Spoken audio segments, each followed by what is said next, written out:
nothing more than an interview, for goodness sake. Tell us about this suit. Is this for Valentine's Day? Because the movie's coming. Yes, it is. You go to this movie, and I guarantee your partner will hug you. Absolutely. So you're becoming the face of horror film altogether. Do you feel like there's an expectation that you have to withhold, that you have to uphold every single time that you come out with a movie? Yes, I do. It's exhausting. They have to be good and scary. They have to be better and scarier. It's exhausting, but I love it.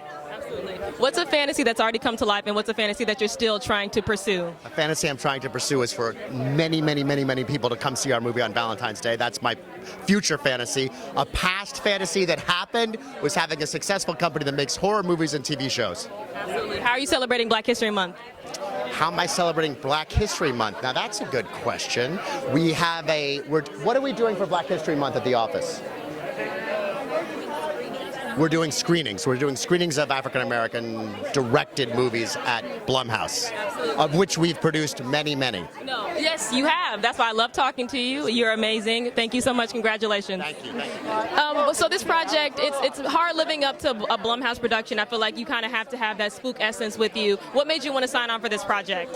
Well, the fact that it was a Blumhouse film, immediately it was attractive. I loved the show Fantasy Island, so being able to be a part of that was just kind of like a childhood dream in a way.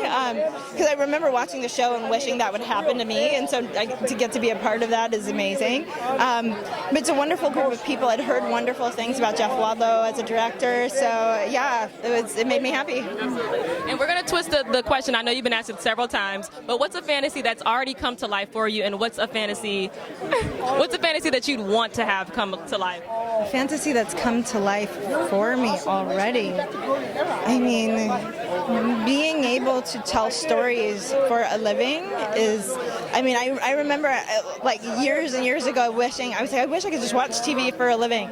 You know what's better than that? Making it, like making movies, being with this incredible group of people for a few months and creating something that other people can enjoy. Total fantasy come true. Absolutely. And it's Black History Month. Yes. We got to celebrate. How are you celebrating Black History Month? Well, celebrating Black History Month, for one, by just really trying to pay close attention to the things that I see online about it, learning more about the history.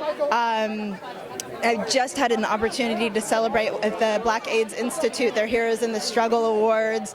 There's just so many opportunities to celebrate the contributions of people of African descent in this country, and so just taking every opportunity that I can is the way I can go. Yeah. Absolutely. And also, happy belated birthday.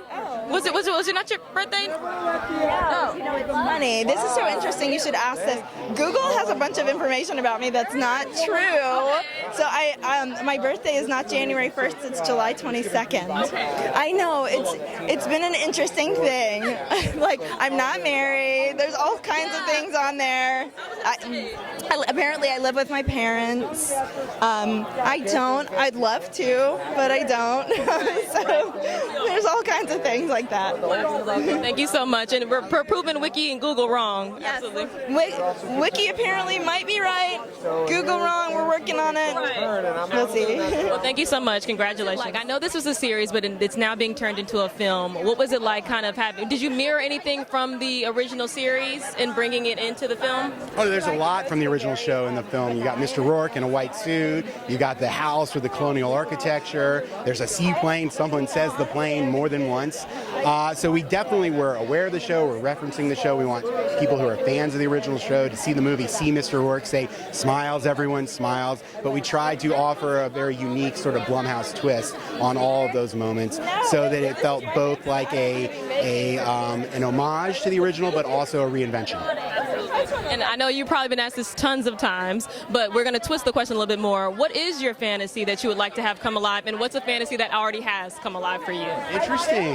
So you stole my regular answer, which is my fantasy is to go to Fiji with a group of amazing actors and make a super fun movie, and it came totally true. So that is the one that actually happened. The one that hasn't happened is I would like to go to Fiji and have a vacation.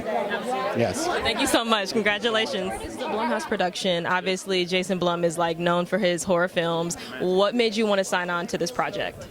The cast. I mean, Michael Pena, I've been watching him since I was a kid. Being a fellow Latino, seeing him go from those roles that he was, given in his early stages to then arrive at a place where, he's leading such a big film.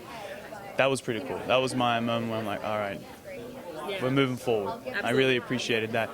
Jeff Wadlow, you know, he's a great director. All the things that he's done, you know, I really appreciate that. And to see him kind of operate on set, it was pretty cool because this is a big production, you know, and to see someone kind of keep their head and understand the, you know, the vision they want to do for the film and then be able to execute that. Those are two different things. So when you can do that well and in a calm way, that's a testament to your talent, I think. Absolutely. So I read that some of you guys got sick while on the Fiji Island, and also that you guys had like an attack of bats, or like what was going on with that? There was an attack of bats, yeah.